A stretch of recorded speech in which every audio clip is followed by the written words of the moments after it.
60% लोकांच्या बाजूने तुम्ही बोलत नाही.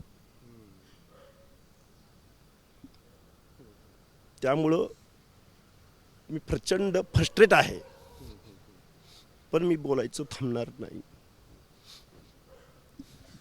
भावनिक होताय सर तुम्ही. कारण जी गोष्ट झाली नाही, मी गेली 2 वर्ष भुजबळ साहेबांचे एकही स्टेटमेंट असं नाही की मी त्यांच्याबाबत बोलत नाही. त्यांचे सगळे वार माझ्या अंगावर झेललेत.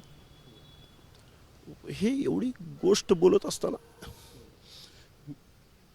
त्यामुळं ठीक आहे. इतकं दुःख का करून घेताय? अरे श्वास म्हणून जगतोय. सकाळी 6ला दिवस चालू होतो, रात्री 1 वाजेपर्यंत लोक झोपू देत नाहीत. सकाळपासून किती कॉल आहेत मी तुम्हाला दाखवतो. मी आत्ता संभाजीनगरमध्ये आहे, मी काल नांदेडमध्ये होतो.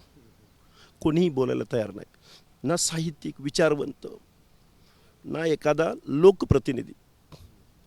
रडतोय म्हणजे माझं म्हणणं काय आहे की ओबीसी मधले जे छोटे छोटे घटक आहेत ते आजही बोलायला तयार नाही आहेत. कारण त्यांचं प्रोबेशन बोलणं हे नाही आहे. समाजकारण, राजकारण, निर्णय प्रक्रियेमध्ये ते नाही आहेत. त्यांना ज्या दिवशी जाणीव होईल त्या दिवशी मला बोलावंही लागणार नाही.